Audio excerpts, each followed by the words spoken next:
So, good morning or good night, depending on where you are. And welcome to another interview of the Shield on a Couch. I'm your host, Hector. And today I'm joined by Kyle Loffredo of the band Lesotho. And they're a band they're an instrumental metal band, and they're about to release their full-length album this Friday, April 7th. So we're here to talk all about the album, instrumental music, and other things from the comfort of my couch. So, Kyle, welcome to the Shield on a Couch. How are you today? I'm good, man. Thank you for having us. Really excited to be here and talk and drink tea and Yeah, enjoy. you seem pretty chill with your tea. What do you have in your tea? I've got this sort of a decaf blend that I've been drinking a lot lately. It's kind of mix of all things. I think it's like lemongrass mainly and ginger, which is really great for the, throat and feels great, especially in colder weather.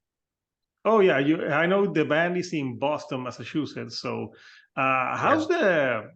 I know Boston and that area has always had like good music. How's the metal scene right now in Boston? Because I think there's a band that I really love from there. I think Astronoid that I've been Oh following. yeah. Yeah, I love that band, and Yeah, they kick ass. There's so many, I don't know, it's got a rich history of post rock and post metal. At the place that we recorded, ISIS did one of their albums there. And then I think it was like retrofitted and changed sort of management or companies, but it was in the same spot that we did our last two albums. Um, we play with some awesome kind of posty bands along the way the last couple of years, and I think it's going strong, especially with people. I don't know, feel like Boston is a good spot for people to play shows in. It's got a good pull here, so we've definitely enjoyed playing with a lot of the bands that are out here, getting to know more people in the scene and stuff like that. So it's been good. It's been really good. yeah, that's awesome. So, I was reading that you guys formed during the pandemic. How Yeah. how, how did the band form? For those that the people that I've never listened of the band Lesotho, like how did you guys meet? Well, the bassist and I, Cliff, we had a thing going and we had been playing music for about a year or so, just kind of off or on. And one day we were kind of sitting outside the practice space. We're at this big warehouse where we had like an upper sort of room to practice in that we rented out. And Zach, our current drummer, just rolled up, and his dad owns the place below us. It's like a kind of car shop sort of deal. Um, and he always practices drums in there, and I guess he could hear us on the floor above him. So we just got to talking, and we are like, yeah, you should come play, kind of hang out and jam with us for a little bit. And I don't know, we're still doing that today. So something worked out, yeah. But Yeah, that's pretty much the long and short of it, I'd say. yeah, no, it's incredible, and I think you know there's a lot of people that not everyone is into like pure instrumental music, but I don't think it's easy at all to like when it's all Yeah. instrumental. You are, instead of lyrics, you're expressing yourself through the music. Like for you as a guitar player here, do you find it to be very liberating that you don't have to follow the structure of a basic song, that like the chorus, the pre-chorus, like is it Yeah. weird just to have like a, because I was listening to the album and it's like 10 songs, but it sometimes it feels like it's a like a long song that goes into eeps and valleys, and the other song goes into the other. There's obviously changes, Yeah. but Right. it feels like a super long track that effortlessly flows one into the other. So Oh, is that's that great something to that's hear. more freeing for you as a musician to not have that chorus, verse, like pre-chorus? Yeah. Yeah, I think so. That's why I sort of gravitated towards instrumental rock music. I really enjoy that freedom that it gives you to not necessarily be tied to a chorus, or what I really like is through composing. So you Mhm. just essentially don't look back. You don't necessarily play the same thing twice. Um, from part to part or section to section. You can loop a lot, and you see that in bands like Russian Circles and things like that. They do that pretty, they do it a lot. And I really like writing like that. I like not so much looking back, looking forward.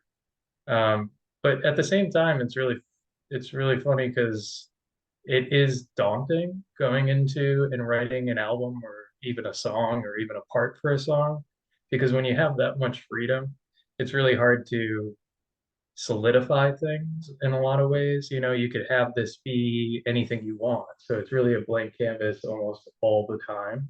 So whereas if we had a singer, it would probably be like, oh, well, yeah, that's the chorus of the song. We'll just do that a couple times and whatever. But you know, we don't have the luxury necessarily of doing that as much in this sort of mindset. I mean, we could, and there are bands that do. Um, but I think what the exciting part is that it could go anywhere, it could do anything. So as much as I pull inspiration and get excited about that side of this music, it's still very daunting at the same time to write songs like that. Um, Especially ones with, I'm a big believer in like that hook of the song that grabs you, you know? So it's not Mhm. necessarily like what I'm doing or a single melody is doing really. It could just be a single melody, but it's that thing in the song that really like grabs you, you know. And that could be like transitioning from one part to the next, a sort of like catchy rhythm or a catchy sort of lead part or whatever. But having those in the songs, I think really grabs the audience and grabs me when I listen to music a lot of the time. I think a good example in that is at the end of we released Crown of Echoes. That's sort of a long second song on the album. It has a part right at the end. It sort of does a bit of a valley, like what you were saying, and then the guitar sort of comes in with like one bar of just like strumming a chord, and then we're right back into it, you know, really heavy. So it's like those little moments that are like, oh shit, you know what I mean? Like you're kind of like perked up at that moment. You know? So I think we're always looking for things like that in the songwriting. But yeah, Yeah, no, it's interesting. And plus, if you think about it, sometimes lead singers can be huge pain in the ass. I'm sure. I think we're all pains in the ass at some point or another. Yeah, but yeah, you just when you go to a show and I always feel bad for the drummers because they had the hardest time setting up. But the lead No singer, he doubt. just has to show up and put the mic, And unless he plays guitar or an instrument. Uh, yeah, but yeah, this type of music, like I think this type of music can work well with vocals and without vocals. There's some music yeah, that cannot, yeah, but I think this type of post metal, like prog thing, does work instrumentally, at least for me. Uh, yeah, so totally. you, I love the band Deaf Heaven a lot. And they have lead vocalist. You're right, he just shows up and doesn't play an instrument or anything, but man, he kicks ass live. So I think that's all there is to it in the end. I don't think they necessarily do the verse chorusy thing either, so that's kind of cool. which band are you talking about? Oh, Deaf Heaven? Oh yeah, Death Heaven. Yeah, they're interesting because they have went for more like uh, it was like black metal to like Yeah. experimental, and the last album was like a shoegaze record. Yeah, yeah. They're really trying to shake shit up, you know, which is nice. Yeah, I've heard a lot of like metal elitists call them hipster metal. Yeah, for sure. I don't Yeah, I'm think like, they would deny that. They literally are all hipsters in that band. whatever. But I Yeah. actually enjoyed their last album with the Oh, shoegaze it's so because I love good. shoegaze. So Yeah, it's I know it fit the pocket, right? It was just like, sure, I'll take it. I'll take this. That sounds good. Whatever you yeah, guys want to give me, I don't care. yeah. But even So before the that, they did like a few albums that were like uh yeah, like post metal, you know, post metal shoegaze. You know, Oh it's yeah, cool. there was the album before that. There was a song that I kid you not. There's a part that I thought I was listening to Siamese Dream by Smashing Oh, Pumpkins. sweet. Wow, It had shit. That's awesome. yeah, it had like that vibe. I'm like, oh, this sounds like a little bit like. like Siamese Yeah, Dream, at Simon's least the Dream. tone of the guitar. I can't remember the song, but it's in the album, the one that has like that old lady with like a Yeah, cloak. the Ordinary Corrupt Human Love kind Yeah, of thing. Yeah, that's one of my it's one favorites. of That's a the good album. yeah, it's one of the songs on that album. I don't remember which song, but I remember it was on that album, and it really Yeah, stood out because of that change. So yeah. Lesotho, is there a story behind the band's name? I think Zach came up with it. It was originally like an ode to a Pokemon game that he used to play when he was younger. And we all love that kind of shit, like card games and board games and video games. And so when we were forming, I think we were like 6 months in at that point, and he was like, "Man, there was this really cool boss named Lesotho in like Pokemon Silver," and we were like, "That's a great name," you know. So then we Yeah, just stuck with and that forever. it sounds very prog metal type of name, and Oh the way yeah, you yeah. yeah the logo looks like it. Hmm. So you guys like video games? Are you hyped for the new Super Mario Brothers movie? Uh, yes and no. Yes and I think no. I can't wait to watch it. We just watched the new D&D movie the other night, and that movie kicked ass. So it's like all those fantasy sort of movies that are coming out that are kind of based on board games and video games. I eat that shit up. Yeah, I'm way into because that. They're all great. they're all playing to our childhood. Like Exactly. Yeah. I think I'm more excited to watch that Mario Brothers movie than my kids because I'm like I grew up playing those games, so like Yeah. I wanna see it. Plus, I don't know if you remember that hideous movie they did in the '90s. The Man, oh, yeah. We tried to oh watch it the other day. We were like, man, I don't think you can get it anymore, not on Amazon or anything. We were searching for it. We were like, let's have a night and like watch this shitty movie. no one It was should. the live action one, right? I remember like Dennis Hopper was Bowser, and they put like spikes in his hair. It was just atrocious. Like the '90s had some Yeah. awesome music to it, but movie wise, there were some really Not crappy so great. Yeah. movies in the '90s. So I want to show the artwork for the album that you guys are putting and self-releasing, I must say, this Yep, Friday. yep. So here's the album artwork.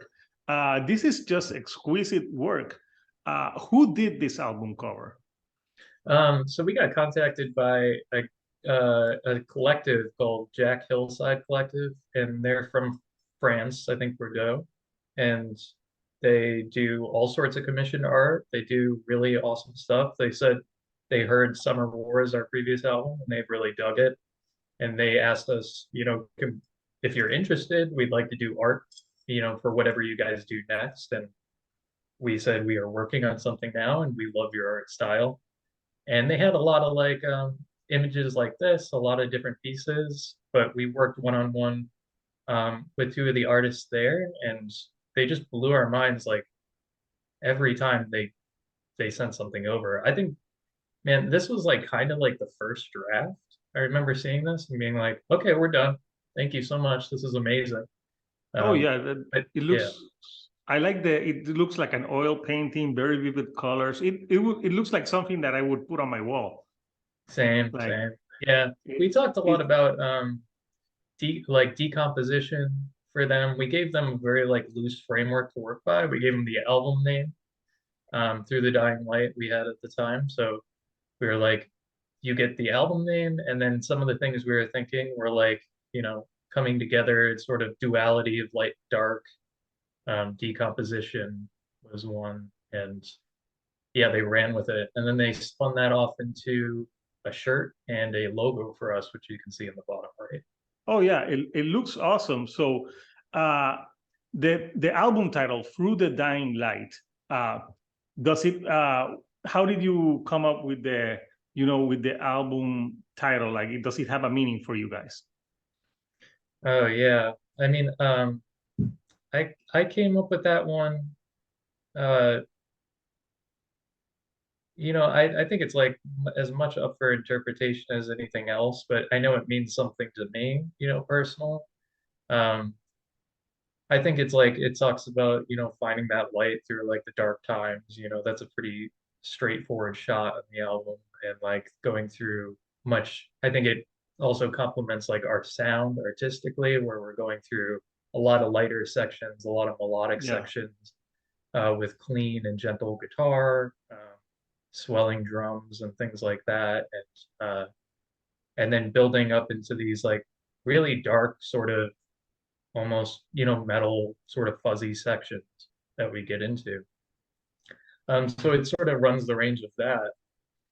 And then along the way, it started taking on new meaning with like all the different song names that we sort of thought up along the way. Like Flicker was one that sort of shows like the sort of on and offness of like who you are as a person, and um, you know, essentially like we have a bit of a surprise coming later for Flicker, but one of the things that was central to that was the card game Magic the Gathering. They have like a sort of in and out mechanic that allows you to like bring a person into the battlefield, a card, and then Yeah. I never make played them that leave game. and then come back in, and then their effects are renewed. So they're kind of like reborn in a way. So that was like a central concept as well to that song. And then that sort of led into the album. So all these things sort of came together to be one thing, kind of like I feel like our music does in a lot of ways. Yeah, I like how you explained it because you have those like beautiful subtle parts, and then you get like harder. So it's like a yin and yang Yeah, in the that's sound exactly. of the band. And you know, I like you in Floater. You had a like a guest vocalist that did like a it was like a spoken word, Molly Grace Chandler. Yeah, Uh, that is my wife. oh, that's your Actually, wife. she is a professional poet, and she writes beautiful poetry and also does, she speaks it very well, as you heard. No, So we brought her it's into the great. studio. Yeah. Oh, I'm glad you think so. Yeah, I'll let her Plus you saved on the royalties because if she's married to know. you, you don't have to pay her. I hope she I doesn't know, watch we'll these see. videos like you better Yeah, we'll pay see. me. I know, no kidding. But yeah, I liked it because it's all instrumental, and then you have like that spoken word part, and it Yeah. really like felt good to hear some words. And I didn't catch everything, but what is the poet is what did she have a poem in mind, or did she listen to the song and then wrote? No, I think that was one part of like a set of poems that she wrote previously to this. So I think I showed her the song and said, "Do you have anything that comes to mind?" And when you listen to the song, and she chose that one. So, and it worked really well. We were gonna work it in the song a whole bunch of different ways, but I think just how we went in there really naturally, and she Yeah. spoke her poem. We recorded all the guitars, all the bass, had some swelling drums in the background. It was a really nice like reprise to that album, and Yeah, I because think it, it's like in the middle of the song. I think it's where yeah, when it comes. So yeah, yeah, it was nice, and it didn't feel out of place. So I know you guys are self-releasing this album on the 7th of April, and I know this 7th of April is Bandcamp Friday. yes, So if if you buy the record on that day, the band gets more money, and what better way to support a band than buying? I read that you're having like a cassette, and it's gonna be also digitally, right? The way that people can yeah, purchase it. yeah. Yeah, we're working on a few different ways so that you can get it via code, or you can go onto Bandcamp and buy it, stream it on Spotify and Apple Music and all that stuff. Yeah, we're gonna have a few uh, surprises, but ultimately there's a bundle that you can buy coming up with I think limited edition cassette. So we don't have that many of them, but so you can order that part of the bundle. You can get a t-shirt design, and I think one or two other things in there too, along with the download code. Well, if the T-shirt design is the cover of the album, that's just a great T-shirt, right? It's by Right. them. Yep. So it's not the cover, but it is their another piece of theirs that they did for us. Yeah, no, that's super cool, and it fits. with the music really well. So for you guys going forward, would you ever consider like getting like a vocalist for the band, or do you think that staying instrumental is the way to go? I don't know. We haven't talked about it too much. Um, Anything could happen down the line. We could Yeah. pick somebody up that we just think fits really well in our band and kind of does the thing that we're all looking to do. I think right now we just really love writing music and love recording together and love playing shows together. It's really funny. It's just what we all want to do, you know what I mean? Like we don't necessarily do it for anything else. And uh, that's how it started and that's how it's been continuing. So we'll Yeah. record because we want to record, play shows because we want to play shows. So I think if it fits the bill, yeah, we could totally see a singer, but we're definitely not going to force it. You know what I mean? Yeah, no, Same plus with I anything. think there's an audience that loves instrumental music, and plus, if you think about it, classical music is it Love started, it's classical super music. popular, Yeah, and it's yeah, all instrumental, it's and very it true. just works. And like you said, the process of like ever flowing idea and not having to construct to like a structure of a song. So Yeah. on working on this album, which song for you was the hardest to write and why? Uh, One second while I think about that. I made you I think. think, I know, really. God, why'd you do that? Um, I think Flicker was the easiest to write, and Deadcom was also weirdly easy to write. Really, that's a long one. I know, I know. Same with Crown. Crown was like we were just finishing up the album previous to that. And it was the first time we were like, let's try to write for the next album. And that came pretty easily. I think the hardest was Great Fall. I mean, that took us like 3 months to finish, just because Wow. there were so many. I don't know. It was between like scheduling and just trying to figure out what we wanted to do with the song, and then picking, the right ebbs and flows and the right parts and the right riffs, and just being able to play the whole thing straight through was difficult. It's a challenging song. Um, so I think Great Fall would have to win that prize of most difficult to write for sure. Nice. So if like for you guys, like if you had to, at least for you, if you had to pick a dream tour that you could be a part of and one that you could see, which one would be? Oh shit. Hmm. I mean, I personally would love to go out with Russian Circles or Caspian or something like that. Both great bands, yeah.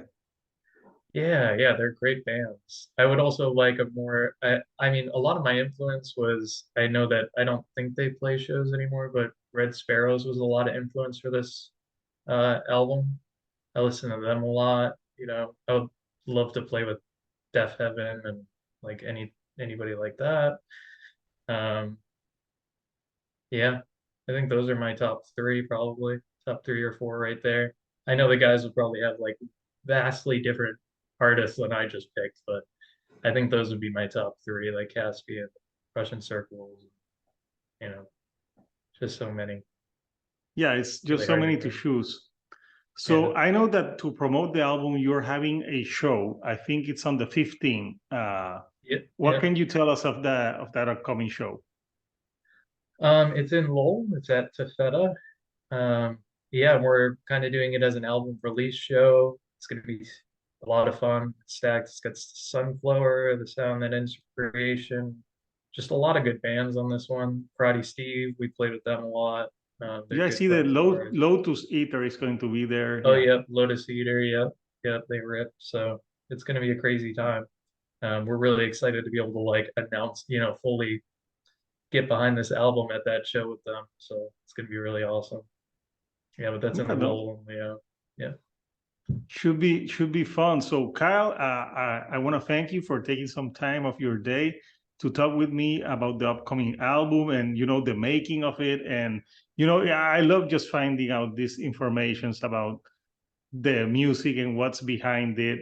and especially when it's instrumental music that you're not Yeah, you gonna, never know. you can't ask about lyrics because so yeah, Through the Dying Light is the album. It comes out on April 7th. So people, Sure. you can pre-order it digitally, and please do it on Bandcamp Friday. So it's, the proceeds go to the band.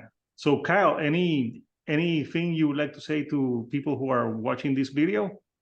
Not too much, man. We love music. We love to make it. We hope you buy the album, listen to it, enjoy it, stream it, whatever. Yeah, it's out this Friday, 2 days. So Yeah, super and excited. awesome. And you let me know what's in that tea, because I say I'm It's chill, real but good. you are super chill, my dude. Thanks, my dude. Yeah, It's definitely the tea. I can't blame that. Yeah. it's the tea. It's the tea. So people, support newer bands and new music. And until next time, people, this is Hector, the Shield doing a couch, and I'll see you all right here on the couch. Thank you and good night.